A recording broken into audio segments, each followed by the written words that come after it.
Bueno, entonces vamos a empezar la clase del día de hoy, 22 de mayo, ¿no? El tema de hoy es el pensamiento sistémico y lo que se llaman las leyes del pensamiento sistémico. Que vamos a ver son un conjunto de reglas, podríamos decir, para entender mejor ese concepto, ¿no?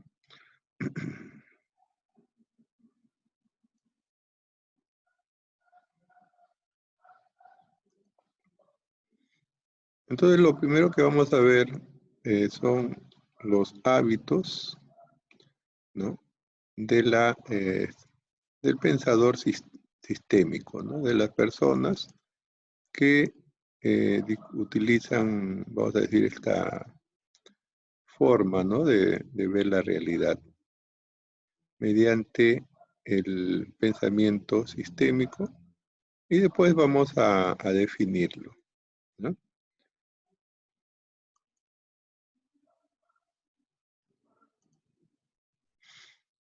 Entonces, digamos,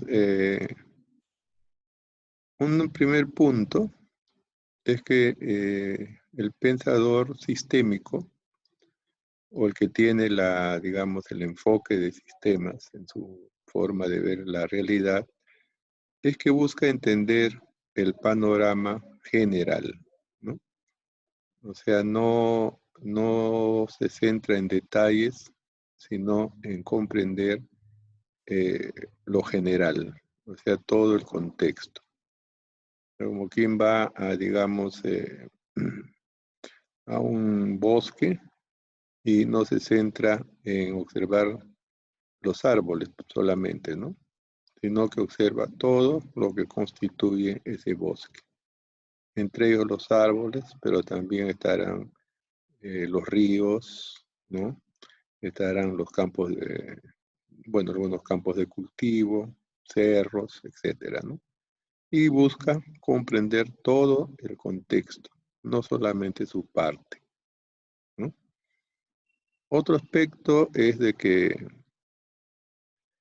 observa cómo los elementos dentro de los sistemas cambian en el tiempo, generando patrones y tendencias, ¿no?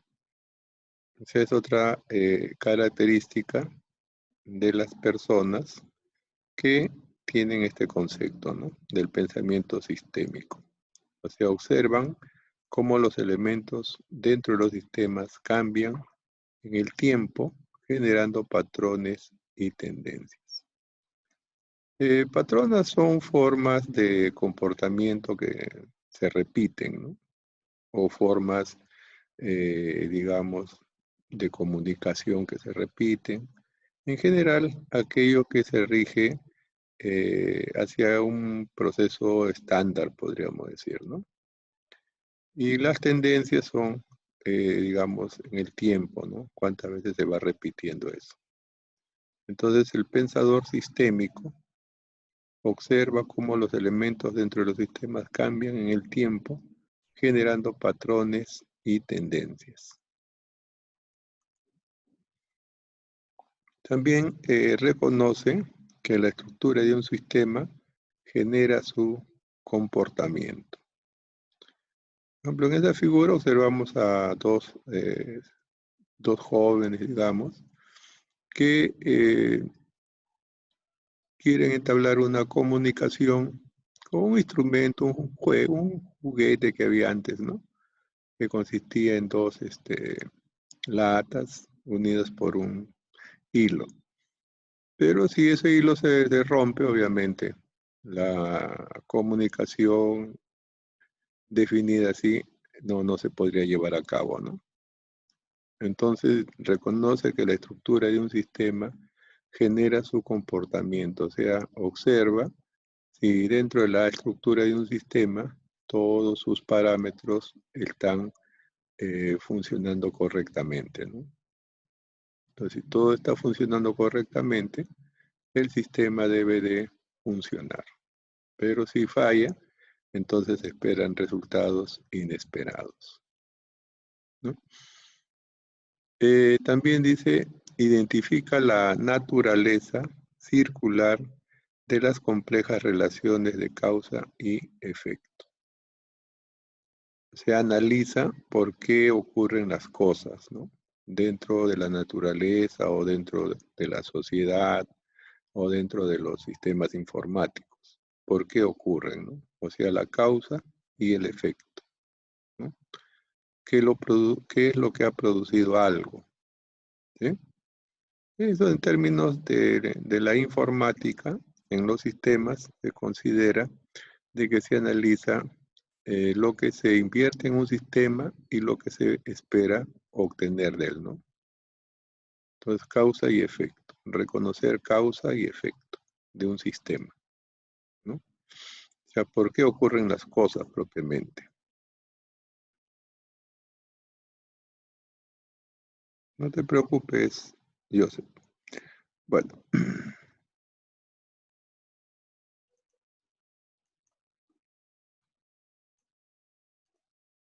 después dice, cambia las perspectivas para aumentar la comprensión. O sea, el observador sistémico no se conforma con una sola vista de lo que observa, ¿no? Sino que lo observa desde diferentes puntos, ¿no? La clase pasada hablábamos sobre los diagramas de UML, por ejemplo, ¿no? El Rational Rows, un conjunto de diagramas que permiten a los analistas de sistemas reconocer o tener una mejor visión de un sistema que se está analizando y que después se va a construir, ¿no? Entonces hablábamos como de 7 diagramas, ¿no? Diagramas, digamos, de clases, diagramas de empaquetamiento, diagramas de transición, etc. Entonces, esas serían diferentes perspectivas del mismo sistema que permiten aumentar su comprensión, ¿no? Es otra característica del pensador sistémico. O sea, no se conforma con una sola vista, sino que busca varias, digamos, perspectivas, ¿no? Y después genera, ¿no? O hace varios supuestos de prueba. O sea, para, digamos, verificar o seguir entendiendo lo que está observando, ¿no? Entonces, en supuestos de prueba. Muchas veces serían unas simulaciones, ¿no? O sea, hacer pruebas. En la clase anterior hablábamos sobre las maquetas, ¿no? De los arquitectos que servían para hacer sus pruebas o simular un sistema, en este caso la construcción de una casa, un edificio, y poder evaluar, digamos, la ventilación que va a tener esa construcción, la iluminación, etcétera, ¿no? Sin llegar a construir propiamente la casa en forma física, ¿no? Entonces, crea sus pruebas también, ¿no? Otro aspecto es de que considera un problema por completo y resiste el impulso de llegar a una conclusión rápida. O sea, el pensador sistémico, ¿no? O sea, analiza todo el problema y no solamente digamos, dónde se ha producido, ¿no? Sino analiza el problema completo y se resiste al impulso de llegar a una conclusión rápida. Porque como vamos a ver más adelante, eh, no siempre se va, digamos, a dar una solución óptima solamente enfrentando el problema que se presenta a la vista, sino hay que analizar, digamos, sus causas, ¿no? Por ejemplo, ahí en la figura, bueno, una persona que está eh, tratando de arreglar su automóvil, ¿no? Pero parece que lo va a destruir más bien. Bueno, entonces hay que observar eso, ¿no? hay que considerar el problema completo para comprenderlo y solucionarlo. También dice, considera cómo los modelos mentales afectan la realidad actual y el futuro, ¿no? La clase pasada estábamos viendo sobre los modelos mentales, ¿no? Modelos conceptuales también. La forma como las personas observan la realidad, ¿no? Observan la realidad, ¿no? Por ejemplo, hay una pareja que está observando la nieve, ¿no? Está cayendo. Uno de ellos piensa en jugar, el otro piensa en limpiar, ¿no? Entonces son dos modelos mentales distintos y que en un momento determinado pueden afectar la realidad actual y el futuro, ¿no? Otro punto es de que utiliza la comprensión de la estructura del sistema para identificar posibles acciones de apalancamiento. O sea que, digamos, qué parte de un sistema sirve para dar una solución integral, ¿no? ¿No? Dice, utiliza la comprensión de la estructura del sistema para identificar posibles acciones de apalancamiento, o sea, para que el sistema, digamos, pueda ser en algunos casos utilizado en forma eficiente, ¿no? Y mejorarlo. También considera las consecuencias a corto y largo plazo de las acciones que se tomen, ¿no? Otro aspecto del pensador sistémico, ¿no? O sea, no toma decisiones apresuradas, podemos decir. Por ejemplo, ahí en la imagen vemos una persona que quiere depositar un dinero, tiene dinero en la mano, entonces piensa qué es lo que le conviene hacer con su dinero, ¿no? Depositarlo en el banco o invertirlo en algún negocio, ¿no?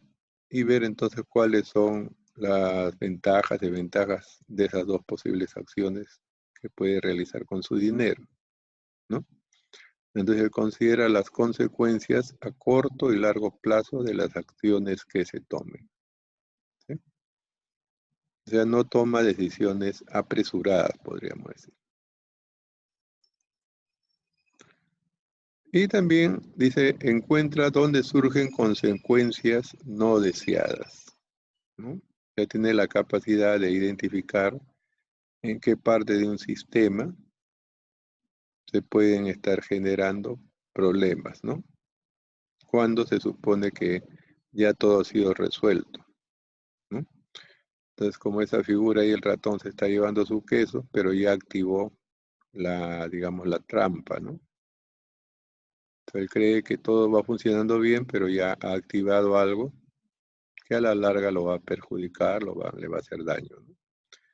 Entonces, un pensador sistémico encuentra dónde surgen consecuencias no deseadas, ¿no? Dice, reconoce el impacto de los retrasos en el tiempo, en el tiempo al explorar las relaciones de causa y efecto. O sea, no tarda mucho tampoco, podríamos decir, en realizar un análisis de causa y efecto, ¿no? Porque eso podría causar que el problema que se está tratando de solucionar se agudice, ¿no? Entonces, tiene que prever el tiempo en que va a dar solución a los problemas, ¿no? Entonces, reconoce el impacto de los retrasos en el tiempo al explorar las relaciones de causa y efecto. Y también comprueba los resultados y cambia las acciones si es necesario, ¿no? Mediante una aproximación sucesiva también. Eso se llama, digamos, el mejoramiento del sistema, ¿no? Como quien pinta un cuadro, ¿sí? Entonces, un cuadro no está terminado pues hasta que el artista lo considera así, ¿no? El artista cada día lo puede observar y irlo mejorando, añadirle algún tono más de color, objeto más dentro quizá del paisaje que está dibujando, etcétera, etcétera, ¿no? Entonces va desarrollando un proceso de aproximación sucesiva hacia su objetivo, ¿no? O sea, mejorar, hacer más preciso su cuadro cada vez, ¿no? Entonces son características de las personas que, digamos, tienen un pensamiento sistémico o han adquirido un pensamiento sistémico. Entonces, fundamentalmente, el pensamiento sistémico es poder observar todo un conjunto y no solamente las partes. Nosotros se dice que pensamos en forma lineal, ¿no? Mientras que un pensador sistémico lo hace en forma total. Claro, porque a nosotros nos enseñan a pensar en forma lineal, pues, ¿no? En el colegio nos han dicho, por ejemplo, en una oración va sujeto, verbo y predicado, ¿no? ¿Sí? Por eso que nuestro pensamiento es lineal. Sujeto, verbo y predicado. Por ejemplo, bueno, José enciende su computadora, ¿no? Es en forma lineal. En forma sistémica, diríamos solamente encendió su computadora. O sea, vemos el todo, ¿no? Y así, ¿no? O sea, nos olvidamos de las partes y vemos todo el conjunto. Y luego también se puede volver a analizar también por partes, ¿no?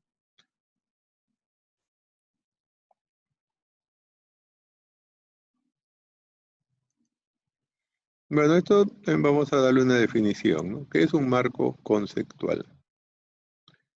Se llama marco conceptual o marco teórico a la recopilación, sistematización y exposición de los conceptos fundamentales para el desarrollo de una investigación, sea en el área científica o en el área humanística.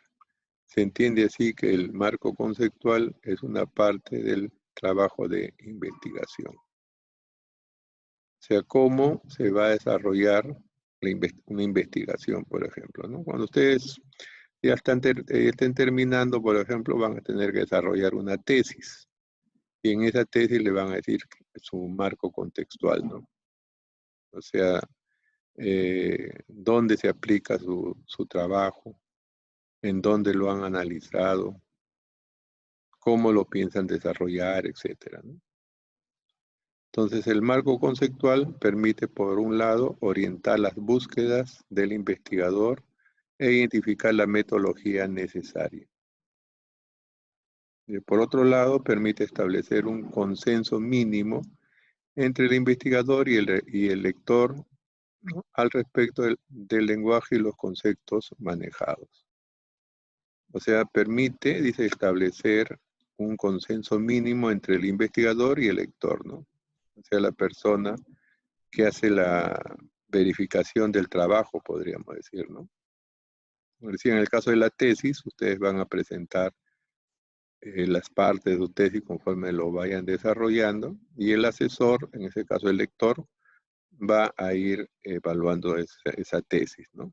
Pero tiene que hacer en un lenguaje que permita comprender los conceptos que se están manejando, ¿no? Entonces acá llegamos ya a nuestro punto del día de hoy, ¿no? ¿Y de qué es el pensamiento sistémico? El pensamiento sistémico es un marco conceptual que vimos en el anterior punto, ¿no? Un conjunto de tecnologías y herramientas que nos ayudan a modificar patrones o generar cambios, pensando siempre en el efecto total, ¿no? Observamos la totalidad de un proceso, la totalidad de una transformación, etc. Bueno, hoy tenemos un diagrama que nos da la idea ya, digamos, plasmada, ¿no? De un sistema dentro del contexto del pensamiento sistémico, ¿no? Bueno, acá hay un video, vamos a verlo sobre estos conceptos, ¿no? Hace un enlace. Vamos a verlo ahí.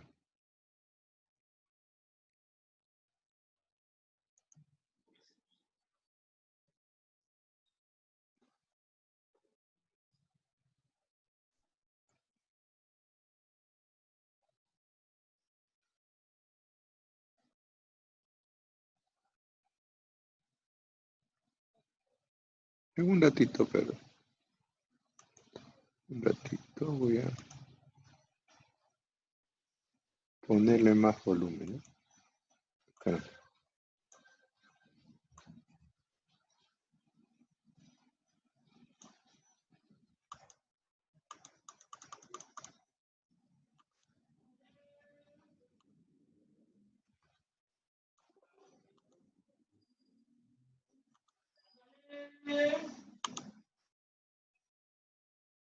Observar y estudiar sus partes.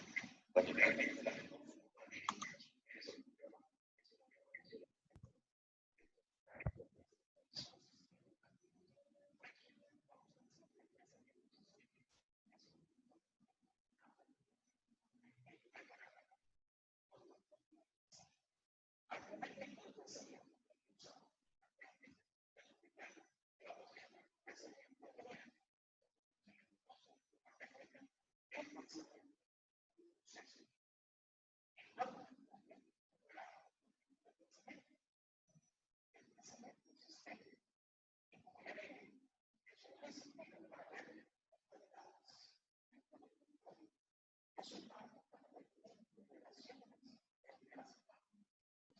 Profesor, no se escucha nada. A ver. Mm. A ver, ¿no escuchan nada?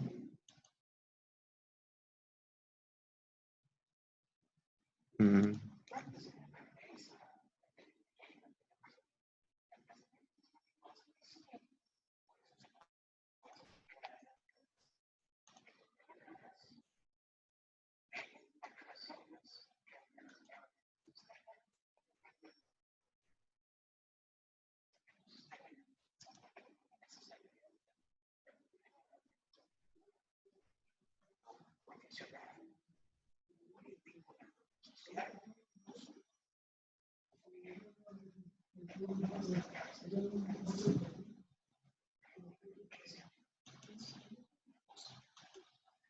No, ¿no escuchan el audio?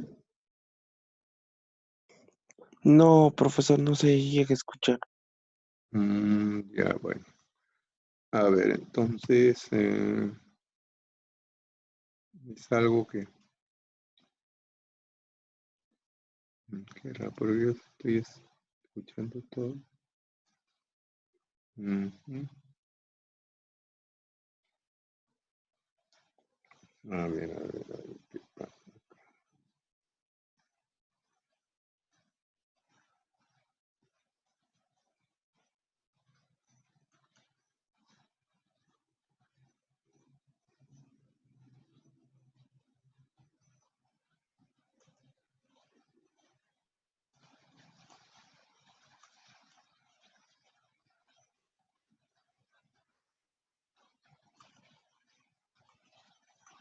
Ujú.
¿Ahora lo están escuchando?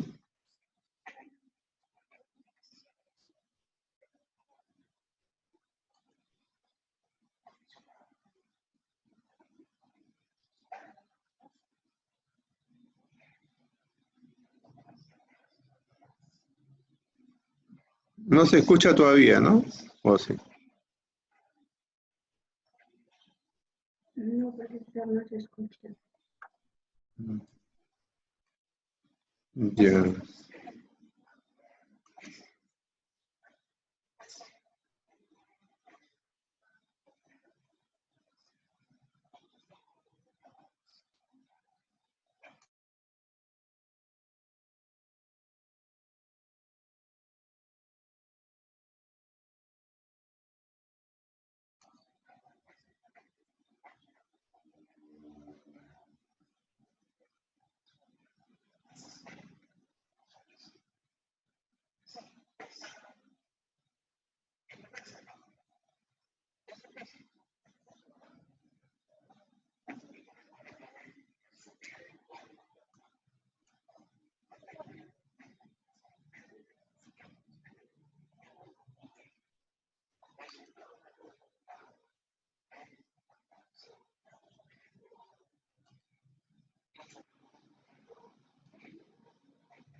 Bueno, a ver, les voy a ir comentando entonces lo que estamos viendo acá, ¿ya?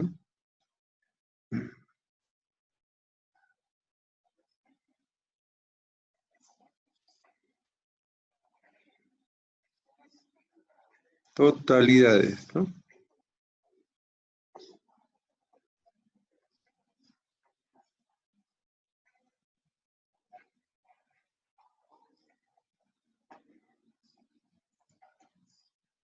Yo le decía al inicio, ¿no? El pensamiento sistémico, entonces, nos permite ver totalidades, ¿no? Es un marco para ver interrelaciones en vez de cosas, para ver patrones de cambio en vez de instantáneas estáticas, ¿no? Entonces, el enfoque sistémico es una disciplina para ver totalidades, ¿no?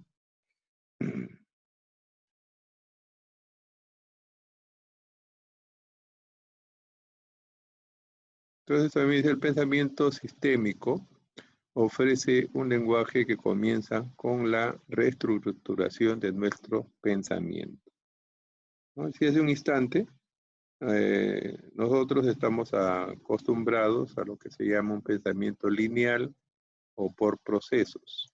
O sea, no estamos acostumbrados a ver las totalidades, ¿no? Por ejemplo, decimos, voy a tomar un vaso de agua. Entonces estamos, digamos, hablando ahí en forma lineal, ¿no? Yo voy a tomar un vaso de agua. Sujeto, verbo y predicado, ¿no? En el pensamiento sistémico solamente se diría tomar un vaso de agua o tomar agua solamente, ¿no? O sea, veríamos todo el total, no solamente las partes, no veríamos todo el total, ¿no?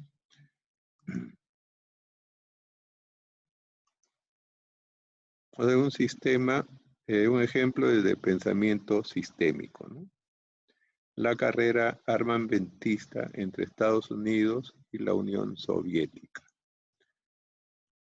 Bueno, esto quizá es que lo que ustedes en algún momento, quizá por la historia, podrían enterarse, que hace digamos, el año 70, 60 inclusive, las dos potencias mundiales en ese tiempo, pues Estados Unidos y Unión Soviética, ¿no? O como lo conocemos como Rusia, tenían políticamente diferencias, ¿no? Estados Unidos, el líder de, digamos, el método capitalista, ¿no? Mientras que la Unión Soviética era el líder de lo que se llamaba el comunismo, que son dos posiciones opuestas, ¿no? Claro. Ajá. Entonces, había un enfrentamiento en que cada uno de ellos quería imponer su forma de pensar al mundo, ¿no? O sea, Estados Unidos quería que todos sean capitalistas y Rusia quería que todos fueran comunistas. Entonces, entre ellos dos se desató lo que se llamó una guerra fría. O sea, guerra fría porque nunca llegaron a enfrentarse. O sea, nunca llegaron a dispararse, podríamos decir, ¿no? Sino que era una guerra, podríamos decir, de amenazas, ¿no? Entonces, bajo este esquema, ¿no? Dice, la Unión Soviética construía sus armas, esas armas eran una amenaza para Estados Unidos y eso hacía que Estados Unidos tuviera que también construir sus armas, ¿no? De respuesta. Y por el otro lado también, ¿no? Las armas de Estados Unidos amenazaban a Rusia y Rusia tenía que construir sus armas, ¿no? O sea, era un enfrentamiento, como decía, ¿no? Donde no se llegaban a agredir, pero sí se amenazaban mutuamente, ¿no? Y entonces eso llevaba a lo que se llama una carrera armamentista, ¿no? O sea, porque es un ciclo que va y viene, ¿no? Así. Entonces empezamos, ¿no? Podríamos empezar por cualquier lado, ¿no? Desde las armas rusas o soviéticas amenazan a Estados Unidos. Estados Unidos se ve en la necesidad de construir armas. Al construir armas, Estados Unidos también se convierte en una amenaza para Rusia. Rusia tenía que construir otras armas. Esas armas constituyen amenaza para Estados Unidos y este era un ciclo que se daba, podríamos decir, si se continuaría, podría irse eh, en forma, digamos, infinita, ¿no? Profesor, actualmente, ¿cuál de los países es más avanzado? Bueno, cada uno de los países actualmente tiene su propia tecnología, podríamos decir, ¿no? Digamos, en armas, aparentemente la Unión Soviética o Rusia está actualmente más avanzado, ¿no? ¿No? Y así, ¿no? Cada uno actualmente ya ha desarrollado, digamos, se ha desarrollado en campos diferentes también, ¿no? Entonces, el contexto es de que si lo vemos por partes, ¿no? Si lo vemos por partes, no podríamos identificar realmente cuál es el problema, ¿no? Pero si lo vemos como un todo, vemos de que la Guerra Fría que se decía en ese momento era consecuencia de que, digamos, cada país se amenazaba mutuamente, ¿no? Con nuevas armas. Y eso llevaba pues a que hubiese digamos, un gasto impresionante de dinero en ambos países, ¿no? Para construir nuevas armas, descuidando en cada uno de ellos, pues, otros aspectos, digamos, más, hasta cierto punto productivos, humanos, ¿no? ¿Eh? Y, y esto no paró, pues, hasta que uno de los países, eh, digamos, quebró, ¿no? Que fue la Unión Soviética. O sea, llegó un momento que ya no pudo sostener ese nivel de gastos entre ellos y tuvo que, digamos, quebrar, ¿no? Entonces, previamente ya se hicieron acuerdos eh, para detener lo que se llamó la carrera armamentista, ¿no? Entonces, eso por solamente analizar por, digamos, las partes. Pero si se hubiese visto el todo, entonces se hubiese llegado a una solución de repente a corto plazo, ¿no?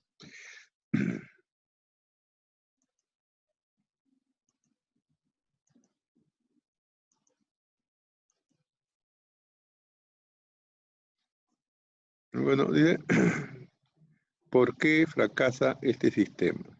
Ya viendo en general, ¿no? Dice, los parámetros y herramientas para analizar estos problemas están diseñados para manejar la complejidad donde hay muchas variables. Y pues que se conoce como la complejidad de los diseños, ¿no?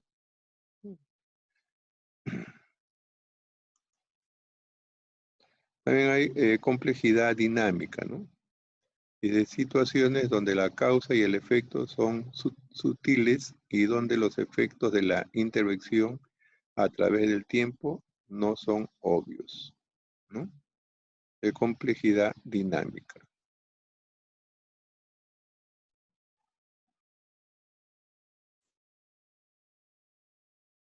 Entonces podemos llegar a un concepto más establecido. Dice, cuando la complejidad dinámica, cuando la misma acción tiene efectos drásticamente distintos a corto y largo plazo, ¿no? Si hay acciones, ¿no?, cuya complejidad,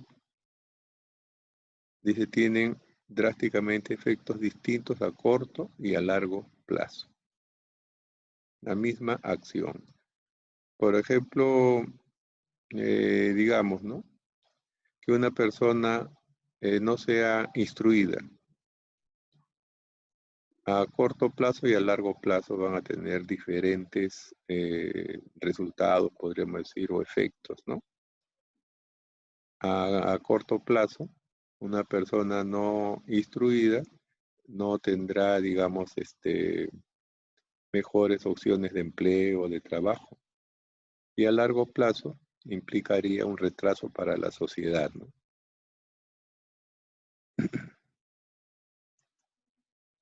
Dice, cuando una acción tiene un conjunto de consecuencias locales y otro conjunto de consecuencias distintas en otra parte del sistema, también se considera como una complejidad dinámica, ¿no? Cuando una acción tiene un conjunto de consecuencias locales y otro conjunto de consecuencias distintas en otra parte del sistema.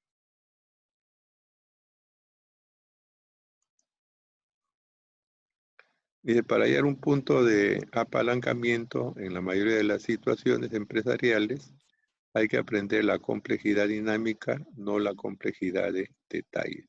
O sea, para dar una solución integral a los problemas, ¿no? O sea, ver aquellos problemas que a corto o largo plazo tienen efectos drásticos. Bueno, es el pensamiento sistémico, ¿no? La disciplina del pensamiento sistémico radica en un cambio de enfoque, o sea, en nuestra forma de percibir y pensar. Ver las interrelaciones en vez de las concatenaciones lineales de causa y efecto. Concatenaciones quiere decir la reunión, la unión, ¿no? También consiste en ver los procesos de cambio en vez de instantáneas. O sea, ver el total, ¿no? Ver todo el contexto de un proceso, podríamos decir, ¿no?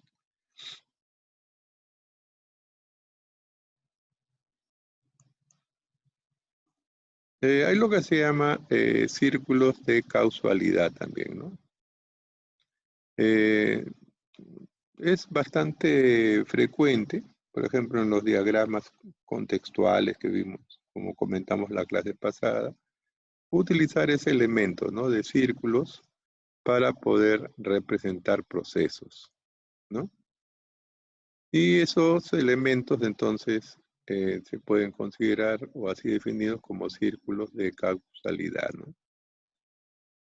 Limitante como pensadores sistémicos, dice, ¿no? Dice, la realidad está constituida por círculos, pero vemos líneas rectas también en muchos casos, que son las interdependencias. Dice, lo que vemos depende de cómo estamos, ¿no?, de cómo estamos preparados para verlo. En nuestro lenguaje tenemos el sujeto, verbo, predicado. Así, digamos, hemos aprendido, nos ha enseñado a ver nuestra realidad, ¿no? Pero podemos verlo digamos, en base a procesos, como decía, como aplicando círculos, ¿no? Entonces dice, necesitamos un lenguaje constituido por círculos, ¿no?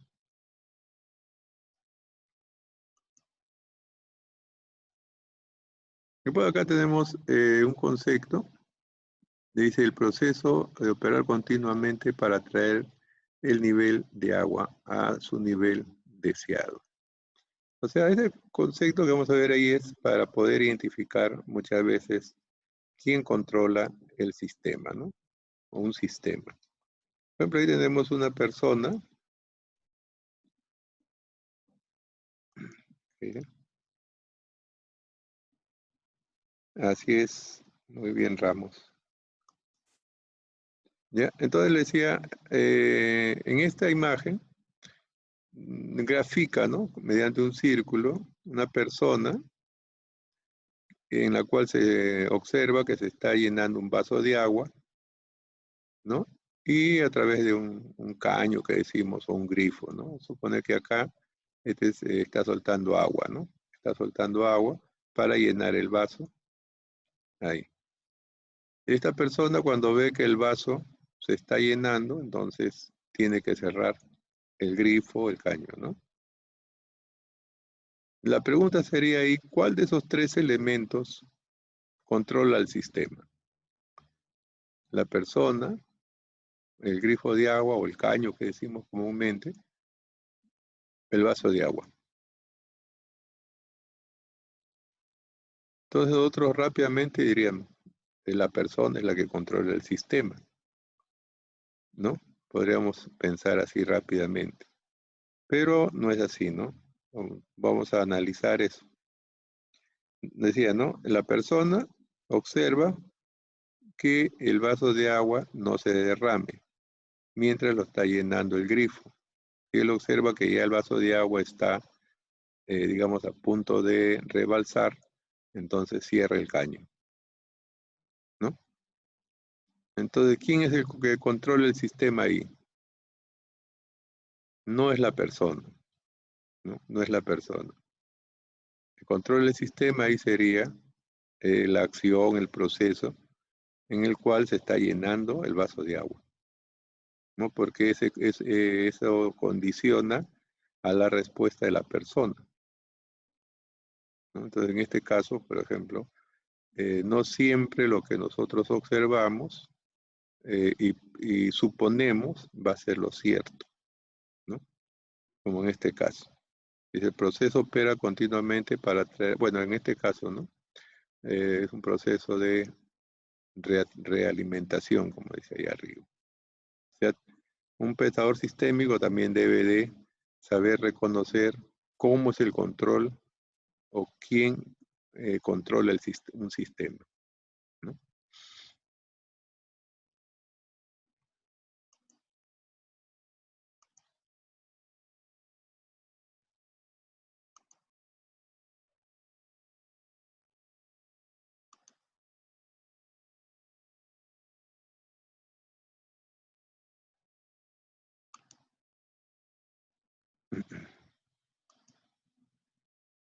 Entonces podemos ir ya terminando esto, dice, desde la perspectiva sistémica, el actor humano forma parte del proceso de realimentación, ¿no?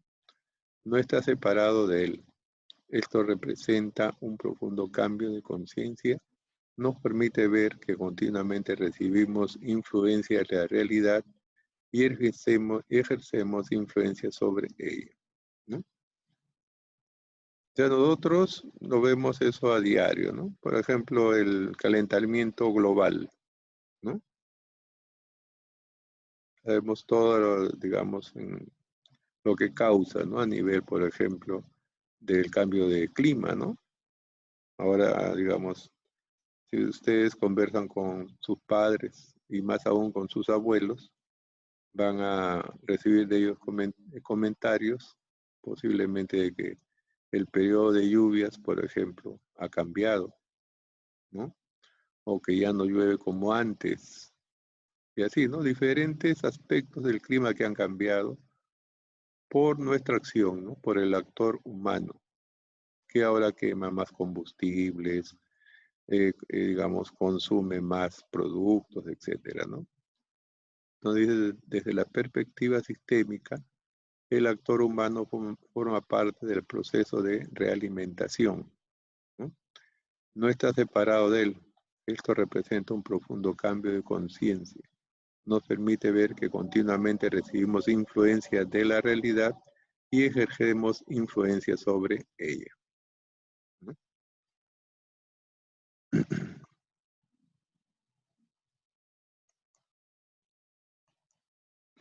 Entonces, otro aspecto, otro comentario similar, ¿no? Bhagavad Gita dice, todos los actos son forjados únicamente por las cualidades de la naturaleza. El yo, engañado por el egoísmo, piensa, yo soy el que los realiza. ¿Sí? Ahora mismo lo vemos, pues, ¿no? ¿Sí? Nuestro problema de salud. Entonces, la naturaleza es la que nos dirige, ¿no? De todos los actos son forjados únicamente por las cualidades de la naturaleza. El yo, los seres humanos, engañados por el egoísmo, piensan que somos nosotros los que los realizamos. Ujú.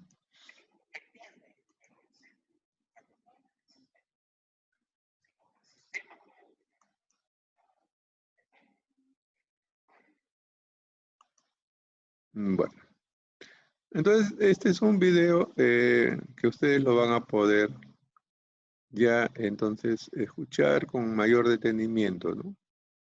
Parece que algún problema en el audio debe tener hasta la computadora, que no permite que ustedes lo escuchen desde aquí, pero ustedes lo pueden descargar y escucharlo con más tiempo, podríamos decir, en sus casas, ¿no?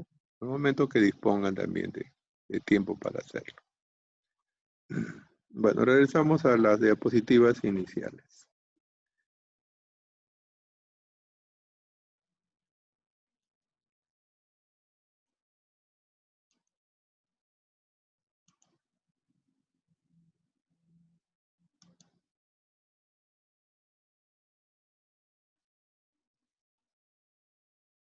Bueno.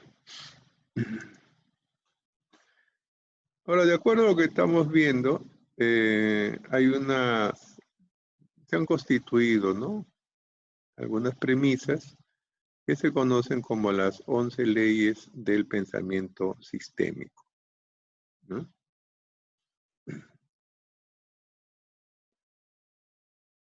Una de las primeras, o la primera dice, los problemas de hoy derivan de soluciones de ayer, ¿no? Dice, ante la aparición de un problema, muchas veces no se toma un momento para pensar posibles soluciones, sino que muchas veces que muchas salen de investigar cómo se resolvieron los mismos de manera efectiva en el pasado. O sea, cuando salen problemas, se analiza cómo se solucionaron anteriormente. Dice, en cambio, se buscan soluciones nuevas que solo tapen el problema, desplazando el mismo a otra parte del sistema, a nuevos agentes que lo heredarán. Entonces, es la primera ley del pensamiento sistémico. Dice, los problemas de hoy derivan de soluciones de ayer. Por ejemplo, este problema de salud que tenemos ahora, ¿no? Del virus. Bueno, ya anteriormente la humanidad ha tenido problemas similares, ¿no? En la Edad Media, por ejemplo, en la Edad Media hubo lo que se llamó la peste negra, que arrasó con la población de Europa, de Asia, ¿no? Más adelante, digamos, hubo también lo que se llamaba la gripe española, ¿no? La gripe española, muy similar a lo que estamos viviendo ahora. Y ahí, digamos, se tomaron algunas normas, digamos, por ejemplo, el alejamiento de las personas, ¿no? Y esa es una, digamos, una norma que ahora también se ha vuelto a implementar, ¿no? Y así no saludarse, etcétera, etcétera, ¿no? Taparse la boca. O sea, lo que estamos viendo ahora no es algo que se haya, digamos, que se está llevando así, digamos, por primera vez, sino ya son normas que podríamos decir se han llevado a cabo anteriormente en otros casos similares. Claro que actualmente contamos con mayor ciencia que antes, ¿no? Para poder afrontar estos problemas, ¿no? Pero como estamos viendo también, este alejamiento trae sus problemas, ¿no? Por ejemplo, hay mucha gente que no tiene cómo abastecerse de sus alimentos y tiene que salir a buscarlos, pues, a donde los va a encontrar, ¿no? Entonces, dentro del pensamiento sistémico, una de sus leyes dice que los problemas de hoy derivan de soluciones de ayer, ¿no? Dice, ante la aparición de un problema, muchas veces no se toma un momento para pensar posibles soluciones, que muchas veces salen de investigar cómo se resolvieron los mismos de manera efectiva en el pasado. Y en cambio se buscan soluciones nuevas que solo tapen el problema desplazando el mismo a otra parte del sistema o a nuevos agentes que lo heredarán, ¿no?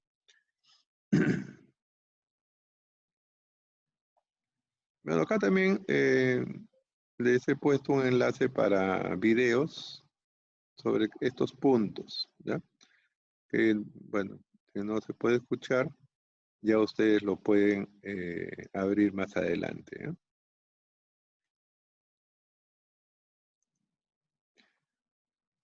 ¿eh? La segunda ley, dice, ¿no? Dice, cuando más se presiona, ¿no? Cuando más se presiona, más presiona el sistema. O sea, hay una respuesta del sistema, ¿no? O sea, dice, en primera medida hay que entender que hay que entender que el problema, las soluciones y el sistema trabajan en conjunto, o sea, no son separados. Y cuando más presionamos al sistema en busca de solución, muchas veces estamos contribuyendo a generar más o nuevos inconvenientes o dificultades. Del mismo modo, a la inversa, ¿no? Si la solución es buena, provocarán respuestas positivas. Es decir, que dependiendo del tipo de intervención que se realice, el sistema compensará los frutos de su participación positiva o negativamente, ¿no? Esta ley recibe el nombre de retroalimentación compensadora también, ¿no? Por ejemplo, ahora, en nuestro estado de cuarentena, ¿no? Solamente trabajan los sectores, digamos, relacionados con medicinas, alimentación y algunos seguridad, etcétera, ¿no? ¿Sí? Y además se están repartiendo dinero, ¿no? Bonos para las personas que están sin trabajo, etcétera. Por el momento todo eso nos parece bien, ¿no? Pero más adelante vamos a estar en una recesión, ¿no? Porque, digamos, al haber detenido la economía, ¿no? La producción, digamos, no hay ingresos para nadie, y cuando se quiera reactivar la economía, entonces no se trata solamente que todo se vuelve a encender las máquinas, se abren las tiendas, etcétera, sino que, sino que primero la gente tiene que obtener sus recursos, ¿no?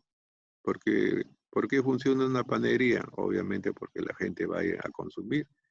Y si la gente sale sin dinero de este problema de cuarentena, obviamente por más que la panadería abra y ofrezca su mejor pan, etcétera, la gente si no tiene dinero no va a ir a comprar, primero la gente tiene que trabajar, ¿no? Entonces hay toda una cadena, pues, ¿no? de situaciones en las cuales, como dice ahí, cuando más se presiona, más presiona el sistema, ¿no?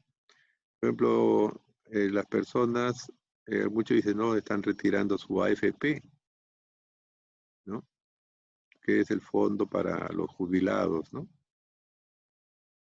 Pero más adelante, ¿qué puede suceder?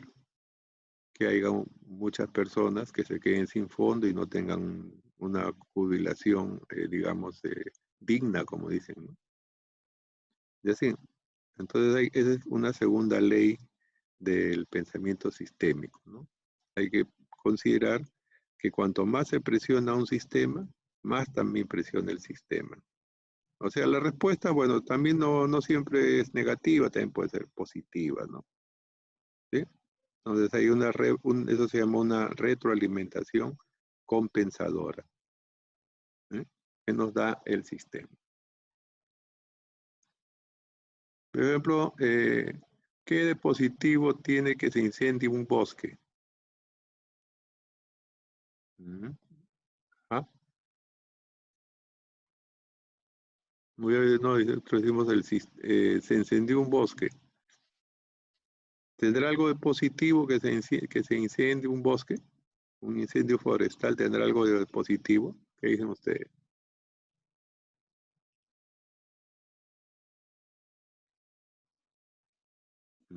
Eso creo el año pasado, ¿no? En Australia hubo un incendio, ¿no? Los animalitos se quemaban, los bosques se prendían, etcétera, ¿no? ¿Qué dicen ustedes? ¿Habrá algo de positivo en eso? Alguien dice que no es positivo. Mm, Sí, sí es positivo. Porque cuando se quema un bosque, digamos, digamos, sirve de abono para una reforestación, ¿no? O sea, es parte de la naturaleza también. Claro que nosotros lo vemos desde el punto de vista, pues, de pérdida simplemente, ¿no? Pero, como decía, el pensamiento sistémico tiene que ver todo, ¿no? Todo lo que ocasiona el incendio de un bosque, lo positivo y lo negativo, ¿no?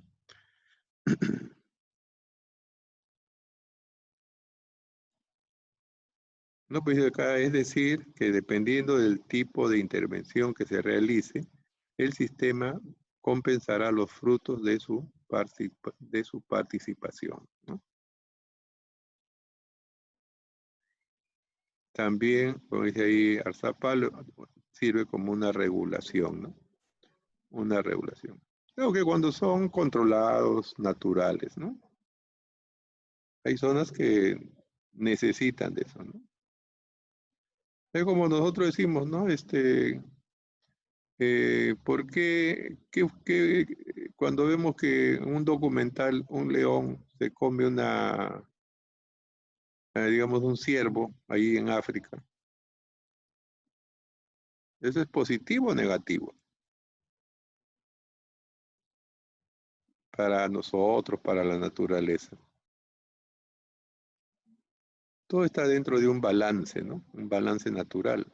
Claro, es un balance natural. Es una regulación que la naturaleza hace, ¿no? Es una regulación que la naturaleza hace.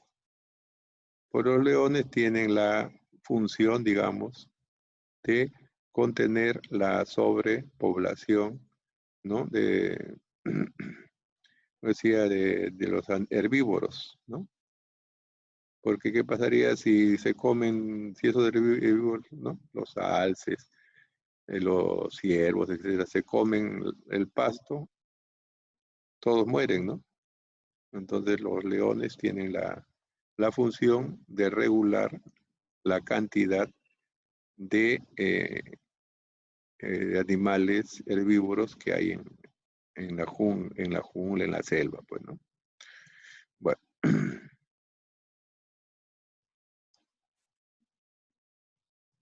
Después tenemos otra de las leyes que nos dice que la conducta mejora antes de empeorar, ¿no? Bueno, esta ley es análogo a lo similar a la primera. Dice, muchas veces por intentar solucionar un problema de manera rápida, se toman decisiones apresuradas y sin pensarlas, que si bien resuelven el problema en ese momento, a largo plazo provocan problemas mayores. Dice, las famosas soluciones parche, ¿no? Que tapan el problema hoy, pero no de manera definitiva. Explicándola en términos de lenguaje coloquial sería patear la pelota para adelante. Si bien puede parecer que los problemas se arreglaron en el corto plazo, si no se atacaron las causas y quedaron ocultas, la situación empeorará mucho más adelante. O sea, eso por buscarse soluciones inmediatas, ¿no? O sea, sin analizar básicamente el problema. Entonces, se observa un problema y se busca la solución más rápida. Pero eso a la larga puede conducir a empeorar el problema, ¿no? O la situación que se está tratando de arreglar. ¿Eh? Entonces dice, la conducta mejora antes de empeorar. Y hay ejemplos de eso, ¿no? Por decir, había una tienda donde se vendían telas, ¿no? Y el vendedor observó que en una de las telas había un bulto, ¿no? Entonces, ¿qué hizo?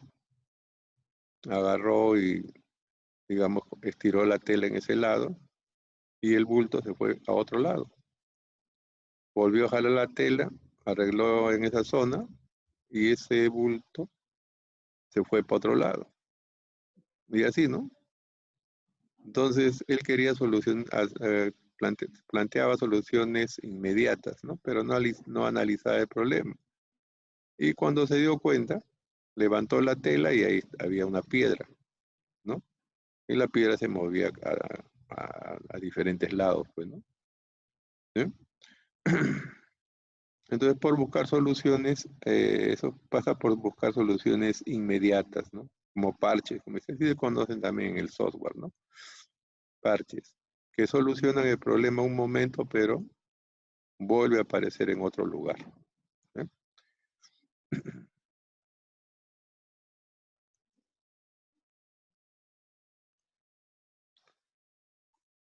Otra ley es el 4, ¿no? Dice, el camino fácil lleva al mismo lugar.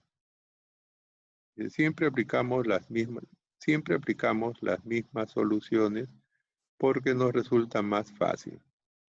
Como estamos en nuestra zona de confort, donde nos sentimos bien. Pero así no estamos comprendiendo qué hacer.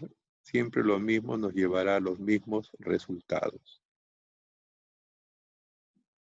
No dice, para evitar esto habrá que salir de ese facilismo, buscando encontrar nuevas opciones desde otra perspectiva, que nos quite esa inacción para solucionar el problema de manera efectiva. ¿No? O sea, siempre estamos aplicando, dice, las mismas soluciones porque nos resulta más fácil.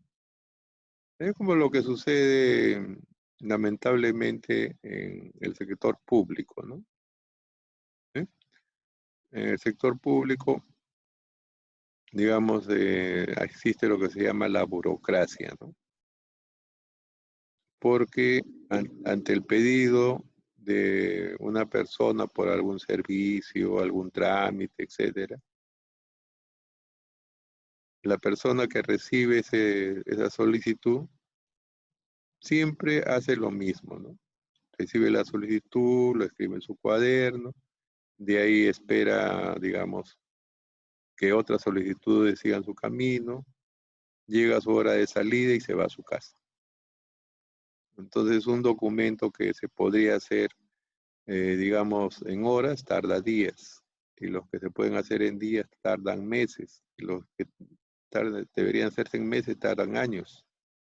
y así, ¿no? Pero que en el Poder Judicial, por ejemplo, hay tantos casos, tantas personas que están en la cárcel y no tienen una sentencia, están a la espera de su sentencia, dicen, como hemos escuchado ahora en las noticias, ¿no? Porque las personas ahí están trabajando sin motivación, algunas veces se puede considerar así también, ¿no? O sea, solamente cumplen su labor y punto. Ellos no buscan de mejorar su proceso, ¿no? Siempre lo hacen así, están acostumbrados, entonces están dentro de su zona de confort, ¿no? Para ellos, el trabajo que realizan, cuanto menor sea el esfuerzo, mejor para ellos, ¿no? O sea, no se preocupan en buscar, digamos, la sistematización de un proceso, mejorar, disminuir los pasos que se siguen, etcétera, ¿no? Entonces el camino fácil lleva al mismo lugar, casi siempre a la ineficiencia, ¿no? Entonces es otra ley del pensamiento sistémico, ¿no?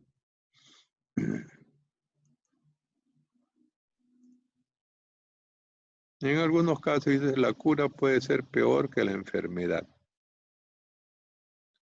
Dice, al tomar una decisión acerca de cómo se solucionará un problema, dice, es importante estudiar qué consecuencias traerá la implementación de las mismas, porque dicha solución puede conducir a nuevos problemas, incluso más grandes de los que ya teníamos, ¿no? Entonces, toda solución a largo plazo debe ser pensada en la capacidad del sistema de poder sobrellevar sus propias cargas. O sea, principalmente las soluciones a largo plazo, ¿no? Vamos a suponer el caso, ¿no? Una empresa, un comercio, ve que sus ventas se han reducido, por ejemplo, ¿no? Entonces, ¿qué sucede? Si no cuenta, digamos, con personal capacitado, digamos, entonces recurrirán a un consultor, ¿no?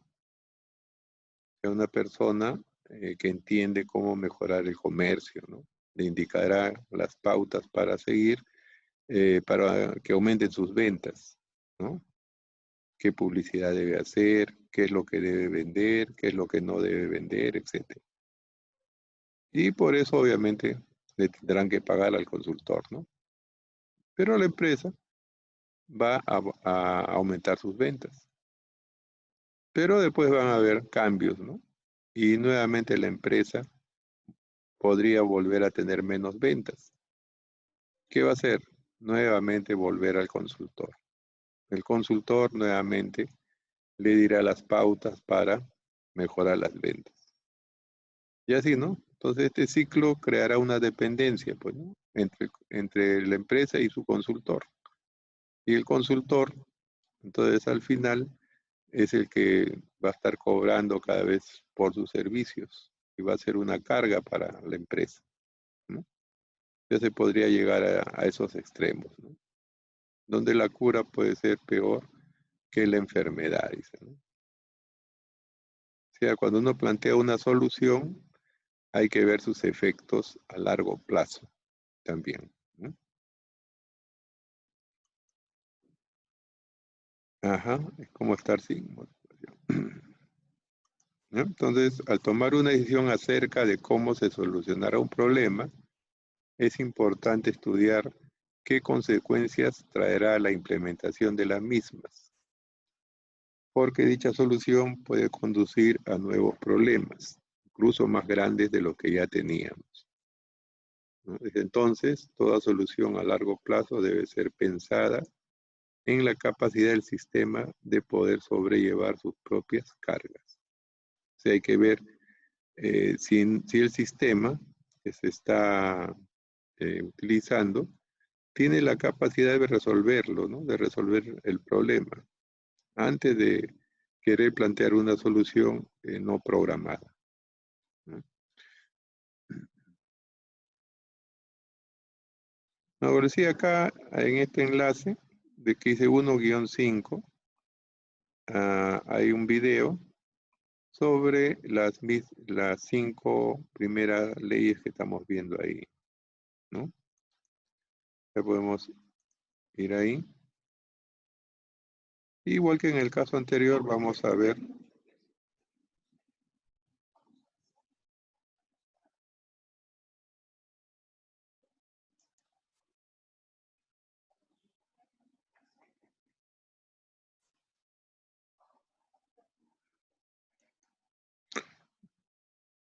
Entonces ahí tenemos también un detalle, ¿no? Y aparte del video, para que ustedes puedan repasar estos conceptos, ¿no? Ahí acá en este video van a tener los primeros 5 leyes del pensamiento sistémico, ¿no?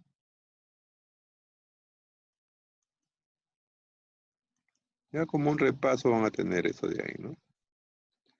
2, acá tenemos varios. En el punto 2, la realimentación compensadora que habíamos dicho, ¿no? Cuando las intervenciones bien intencionadas provocan respuestas del sistema que compensan los frutos de la intervención. O a la inversa, la que hemos llamado la negativa también, ¿no? Entonces, es el video que ustedes van a poder revisar con más calma, pues, ¿no? Ya en su casa, por decir, ¿no? En su computadora, ¿no?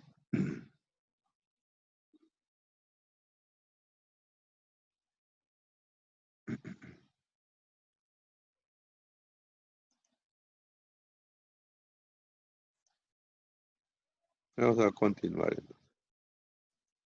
Bueno, ahí tenemos el 6, ¿no? Dice, lo más rápido algunas veces es lo más lento también, ¿no? Bueno, dice, hay que recordar la fábula de la tortuga y la liebre, ¿no? Creo que todos alguna vez lo hemos escuchado, ¿no? De la carrera que hicieron la tortuga y la liebre. ¿Y quién ganó? La tortuga, ¿no? Porque la liebre sabía que iba a ganarle a la tortuga, pues, ¿no? Entonces corrió, se apresuró y vio que la tortuga estaba ya bastante lejos y dijo, voy a tomarme un descanso, ¿no? Y en ese descanso se quedó dormido, la liebre, y mientras que la tortuga, con la paciencia que todos sabemos, paso a paso, lo pasó y le llevó una ventaja, le llegó a llevar una buena ventaja, ¿no? De tal manera que cuando la liebre se despertó, ya la tortuga lo había pasado y por la ventaja que le había obtenido o sacado a la liebre ya no la pudo alcanzar y la liebre perdió la carrera, ¿no? Entonces, la idea nos dice que no hay que burlarnos de las debilidades de otros, ¿no? Entonces dice, ¿no? Recuerdan la fábula de la tortuga y la liebre. ¿Quién gana la carrera? La tortuga. Dice, entonces hay que comprender que no siempre lo más rápido es la mejor opción. La idea es conseguir resultados óptimos y duraderos y no inmediatos que solo duren poco tiempo, ¿no? Ese es cuando se plantea una solución, ¿no?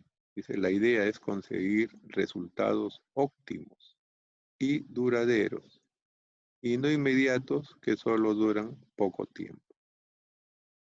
Entonces, lo más rápido muchas veces también es lo más lento, ¿no? Y también podríamos decir lo más seguro muchas veces, ¿no? O sea, es mejor tomar un tiempo en analizar, construir una solución para obtener resultados óptimos, a plantear soluciones, digamos, inmediatas, ¿no? Que en un momento determinado, bajo el cambio de algún parámetro, vuelve a generarse el mismo problema y de acuerdo a la ley anterior, inclusive podría ser peor todavía. Esa es la ley número 6. Lo más rápido es lo más lento.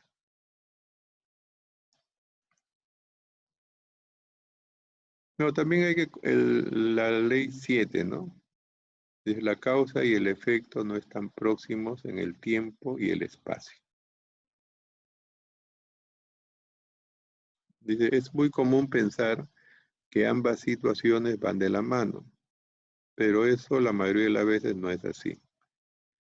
Dice, si ante la aparición de un problema profundizamos y buscamos las causas, pueden que las mismas sean muy anteriores al hecho y ocasionalmente haberse derivado de otros problemas aún más lejanos. Del mismo modo, también hay que pensar que la aplicación de una corrección también necesitará su tiempo hasta que produzca su impacto. Dice, hay que buscar soluciones efectivas y duraderas, pensando en ocasiones un poco más lejos que solo tapar el bache momentáneamente, ¿no? Entonces, la causa y el efecto no están próximos en el tiempo. O sea, quiere decir que hay que comprender que cuando se presenta algún suceso, algún problema, no es muchas veces por una acción que ha ocurrido a corto plazo, sino que proviene de mucho antes, podríamos decir, ¿no? Es como le comentaba hace unos instantes, ¿no? Del calentamiento global, ¿no? Actualmente sabemos que ese calentamiento global, por ejemplo, está haciendo que se pierdan los glaciales, ¿no? Ahí digamos, en la Puna, ¿no? Se están derritiendo. Cada día se pierde glaciales, inclusive en los polos, ¿no? Se están derritiendo los hielos que sirven para, digamos, controlar nuestro clima, ¿no? Pero eso no es un efecto inmediato, ¿no? El calentamiento global viene de años atrás, ¿no? Desde que el hombre, digamos, hizo por primera vez su fuego. Actualmente, pues, no hacemos fuego, bueno, seguimos haciendo fuego en las cocinas, pero hemos incrementado mucho, ¿no? Por ejemplo, ¿cuántos autos hay todos los días queman gasolina, ¿no? Calientan los motores de las empresas y así, ¿no? Todo eso influye en el calentamiento global y al final, si es que no hacemos nada para ese control, nuestros hijos, nuestros nietos ya tendrán que racionarse el agua para su consumo, ¿no? Habrán más lluvias, más incendios, etcétera, ¿no? Entonces la causa y el efecto no están próximos en el tiempo y el espacio. O sea, no se encuentran inmediatos, podríamos decir, ¿ya? Ese sería el punto 7, ¿no?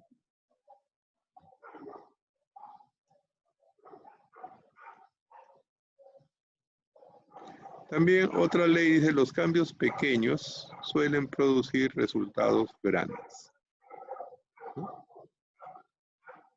Dice, muchas veces en busca de encontrar una solución a un problema dificultoso, se piensa en buscar la gran solución, que conlleve muchos esfuerzos y recursos. Sin embargo, es importante buscar y encontrar los puntos de apalancamiento.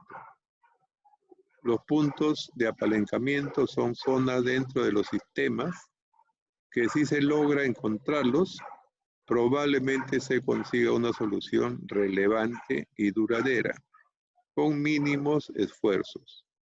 Lo que suele suceder es que estas zonas no son evidentemente tan claras como para encontrarlas, ¿no?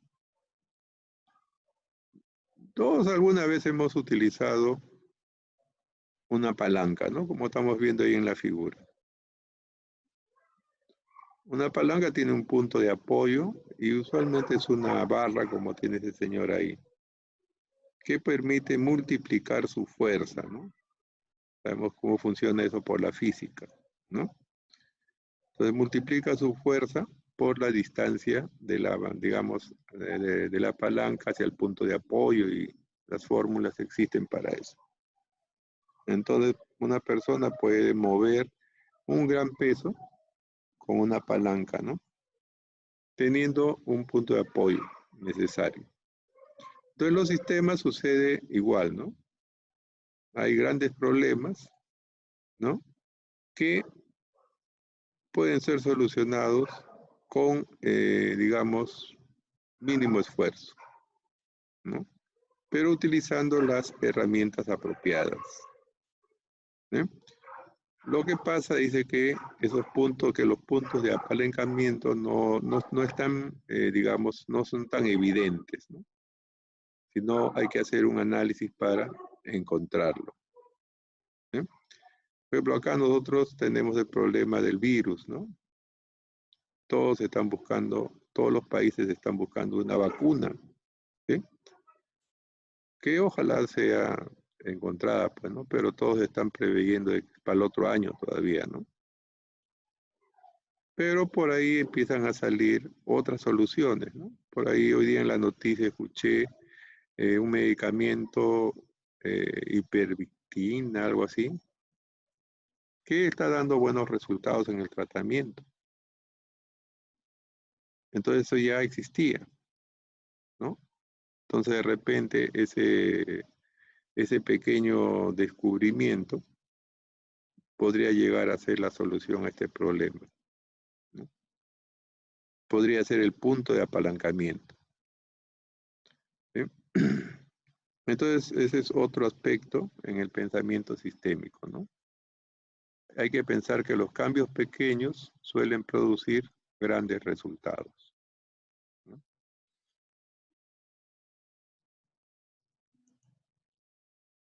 Y después tenemos también que dice que se pueden alcanzar dos metas aparentemente contradictorias.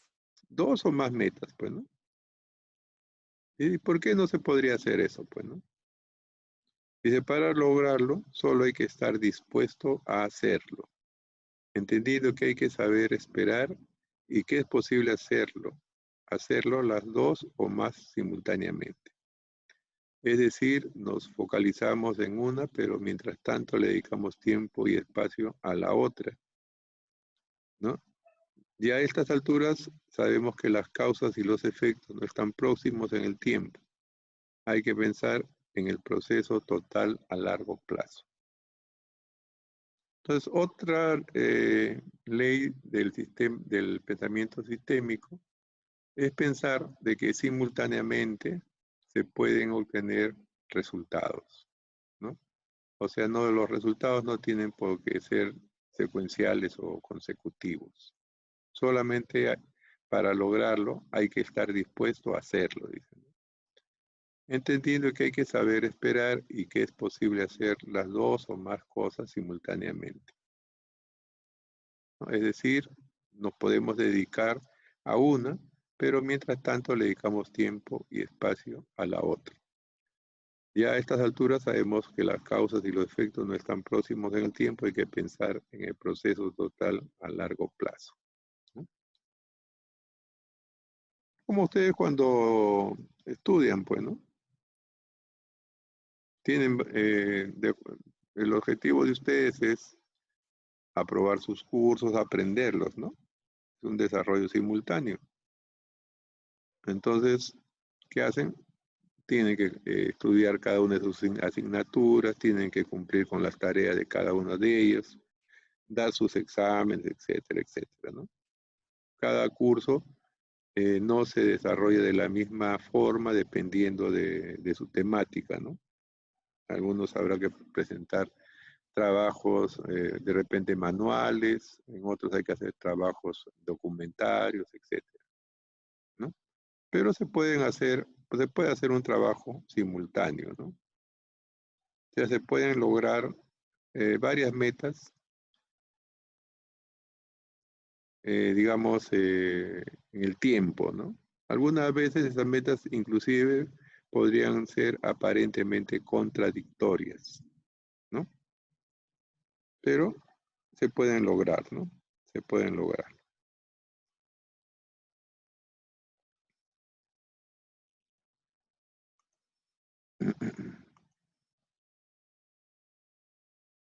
Bueno, dice dividir un elefante por la mitad no genera dos elefantes pequeños, ¿no? Dice, esta frase sirve como analogía para interpretar que en muchas ocasiones, si a un problema grande lo dividimos en dos o más partes, para solucionarlo, probablemente después se tenga dos o más problemas para enfrentarse en vez de uno solo, ¿no? O sea, nosotros hemos establecido, ¿no?, que para solucionar un problema complejo debemos de tener la posibilidad de dividirlo, ¿no? Pero muchas veces, si no se hace bien esa división, se podría estar, digamos, subiendo la complejidad del problema inclusive, ¿no? Es como también un cuento, ¿no? Es decir, que varios ciegos estaban alrededor de un elefante y a cada uno le dijeron que estire la mano y toque al elefante y que cada uno diga qué cosa es un elefante. Entonces, uno de ellos tocó la oreja, otro tocó el colmillo, ¿no? Otro tocó la trompa del elefante, y así, ¿no? Entonces, cada uno de ellos estaba dividiendo el mismo problema en uno solo, ¿no? O, perdón, en varios. Cada uno llegó a tener su propia percepción del elefante, ¿no? El que tocó la oreja dijo, bueno, el elefante es como una hoja, ¿no? El que tocó el colmillo del elefante dijo, el elefante es como una piedra, y así. Entonces, no siempre dividir un problema, ¿no? Digamos, si es que no se hace bien, va a llevar a una solución o a disminuir la complejidad, ¿no? Inclusive podría hacer que esa complejidad aumente. Entonces, en el pensamiento sistémico hay que saber analizar el problema para poderlo dividir. No hacerlo así, digamos, directamente, sin previo análisis, ¿no?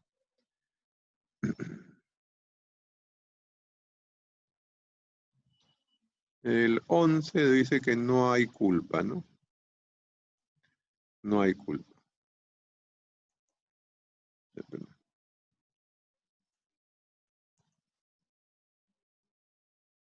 No hay culpa. Dice, ante la aparición de un problema siempre se tiende a buscar justificaciones y culpas externas. La situación socioeconómica, la competencia, que se malogró el computador, etcétera, etcétera. Pero lo que sucede con esto es que no nos damos cuenta que nosotros y el problema formamos parte del mismo sistema, ¿no? Es usual, ¿no? Cuando hay un problema, siempre se busca ver quién tiene la culpa, ¿no? Pero, como dice acá, ¿no? Pero lo que sucede con esto es que no nos damos cuenta que nosotros y el problema formamos parte del mismo sistema. O sea, no hay que buscar culpables, hay que buscar siempre soluciones, porque nosotros estamos dentro del mismo sistema, ¿no? Con el problema, ¿no? Y de esa manera podremos trabajar más eficientemente. Es la ley 11 del pensamiento sistémico, ¿no? Acá también hay un enlace, 611 que dice acá debajo, ¿no? Donde ustedes van a poder repasar esas últimas 6 a 11 leyes de como dice ahí, del pensamiento sistémico. Después hay otra que no se cuenta todavía, pero se considera en algunos casos como la ley número 12, que es el efecto de la rana hervida, ¿no? Digamos, hay una anécdota, un cuento también, en la cual se dice que si nosotros metemos una rana al agua hervida, ¿qué va a suceder? La rana obviamente va a dar un salto y va a tratar de escaparse, pues, ¿no? Porque lo estamos colocando en un, digamos, algo que afecta su estado, ¿no? Siente que se va a quemar. Pero también dice de que si a la rana lo metemos o lo ponemos en la olla, pero con agua fría, la rana no va a salirse, pues, ¿no?